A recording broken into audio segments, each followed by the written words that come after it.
Rome didn't fall in a day. That's the lie they taught you in school. The empire didn't crumble when the barbarians arrived at the gates.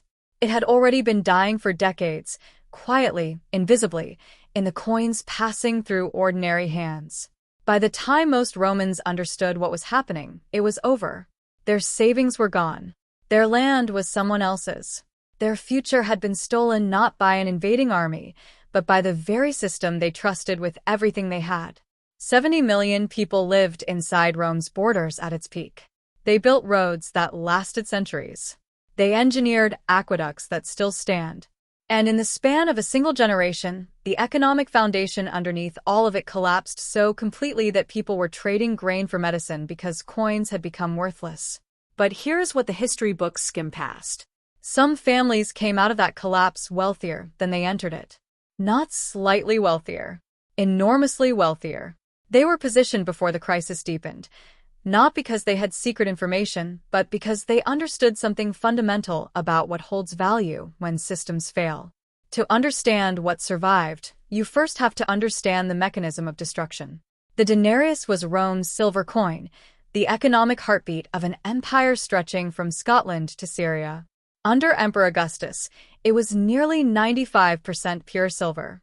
Every soldier's pay, every merchant's profit, every farmer's life savings was stored in that coin. It wasn't just currency. It was confidence in solid form. Then the costs of empire began outpacing the capacity of any tax system to fund them. The emperors faced a choice that no amount of political genius could fully resolve. They found the third option. They always do. They debased the currency. By the reign of Caracalla in the early 3rd century, the silver content had been quietly reduced to roughly 50%. The coin looked identical. It bore the same imperial seal, but half the silver had been replaced with bronze. By the reign of Gallienus in the mid-3rd century, the denarius contained less than 5% silver. Scratch the surface and it would flake away. The Roman people noticed. Prices rose. Merchants stopped accepting debased coins. Farmers abandoned their land. The trade network that had bound 70 million people together began fracturing at every seam. Against that backdrop, four assets held their value. The first is gold, but not the version of that story you've heard before. Everyone knows gold survived. But the Roman record shows something far more specific. When Constantine introduced the solidus in 312 AD, 24-karat gold, consistent purity, precise weight, the market responded immediately. Merchants who had been conducting transactions in grain and raw materials because nobody trusted the denarius suddenly had a reliable medium of exchange again. For the next 7 centuries, long after Rome's western half had dissolved, the solidus remained the backbone of Mediterranean commerce. But not all gold was equal. The underground market for precious metal in 3rd century Rome was chaotic. Clipped coins, adulterated bars, fraudulent weights were everywhere. The men who survived weren't simply those who held gold.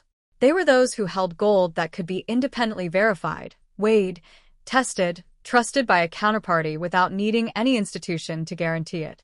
Kyle Harper's research documents how the wealthy classes increasingly demanded payment in pure gold by weight rather than any specific coin denomination. The coin was a political instrument subject to manipulation. The metal itself was the store of value. That distinction between the asset and the paper claim on the asset is not a Roman problem. It is the permanent condition of any monetary system operating under stress. The second asset will surprise you. During Rome's hyperinflation, being a debtor was an asset. A Roman landowner takes out a loan of 100,000 denarii in 200 AD, a genuine fortune, enough to acquire a productive agricultural estate. By 280 AD, those same 100,000 denarii buy approximately what a few sacks of grain cost 80 years earlier. The silver content of the denarius has collapsed by over 90%. But the loan? The loan is still denominated in nominal denarii. The borrower repaid it in money that was functionally worthless. The lender received back bronze coins with a silver wash. This is one of the primary mechanisms through which Rome's collapse transferred wealth on a massive empire-wide scale. Inflation didn't just erode the currency. It systematically moved real assets, land, buildings, productive capacity from those who had lent money to those who had borrowed it.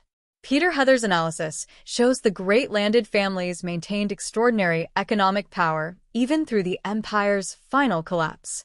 Their debt obligations had been inflated away to near nothing. They held real assets unencumbered by obligations that once seemed crushing.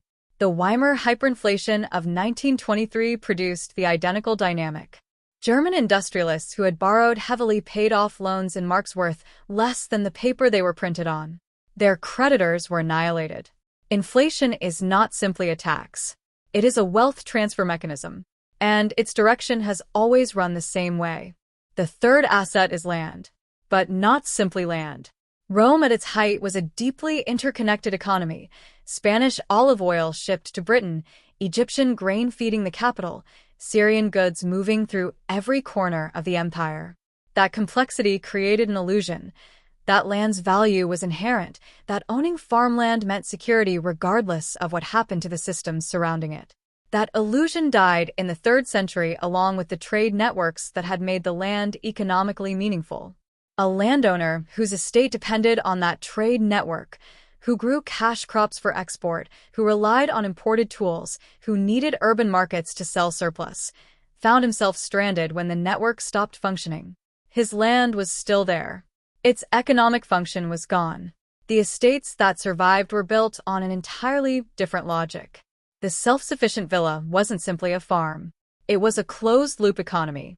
Grain, vegetables, meat, timber, wool, leather, basic metalwork, all produced internally. The estate maintained its own smiths, its own carpenters, its own physicians. When the trade network snapped, the self-sufficient villa didn't need them. It had never fully depended on them. Adrian Goldsworthy's examination of the late Roman period documents how the great villa estates actually expanded their self-sufficiency infrastructure throughout the 3rd and 4th centuries, adding industrial workshops, enlarging grain storage, diversifying output, precisely as the broader imperial economy was contracting around them. These were deliberate strategic decisions. Complexity was becoming a liability.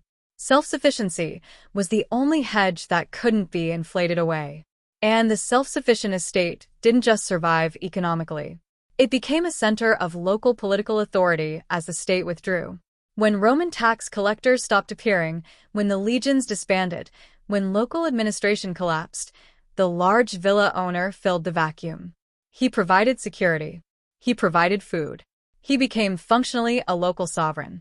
Ward Perkins documents how those social relationships became the template for medieval feudalism. The landowners who built internal productive capacity didn't just hold their wealth through the collapse. They became the structural foundation of the next political order. The fourth asset required no land, no gold, no capital. It lived entirely inside a person and moved with them wherever the political winds pushed them. The irreplaceable skill. Every economic collapse applies one sorting mechanism without mercy. Your credential doesn't matter. When the institutional framework that gave that credential its exchange value collapses, the credential collapses with it. The physician who can treat infection without imported medicines. The blacksmith who can forge a plowshare from scrap iron. The carpenter who can repair a roof before the winter rains arrive. These people could eat in Rome's darkest years. Not because they held coins or land, but because what they produced could not be withheld, could not be inflated away, and could not be replaced by any political decree. The merchant who could operate across multiple competing political units, speaking multiple languages, maintaining trusted relationships in multiple jurisdictions, moving goods across borders that kept shifting, was worth his weight in solidus coins. The state had dissolved around him.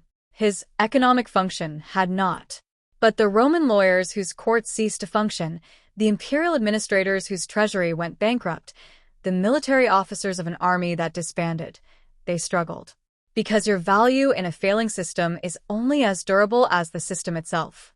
Craft knowledge survived Rome's fall. Medical knowledge survived. Agricultural knowledge survived. The knowledge that didn't need institutions to function transferred across the collapse. Everything else went with the empire. So here is what 4 Roman assets reveal about the permanent mechanics of collapse. Gold survived, but only the gold you could verify and use without institutional intermediaries. The paper claim evaporated. The metal endured.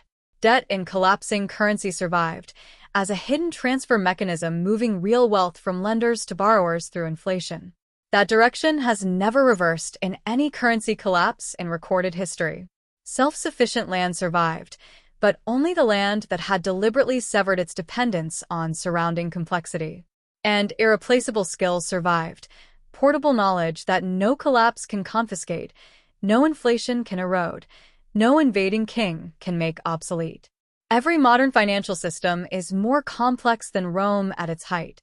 Every modern currency is more thoroughly decoupled from tangible value than the most aggressively debased denarius. Every modern supply chain contains more single points of failure than the entire Roman trade network at its most stretched. Rome's emperors believed complexity and scale were proof of permanence. The complexity was the vulnerability. The scale made the unraveling faster, not slower. Rome fell slowly, then all at once. What are you holding right now? And what would it be worth if the system stopped working tomorrow? In Rome's darkest years, the people who had already answered that second question were the only ones prepared for what the first one was about to deliver.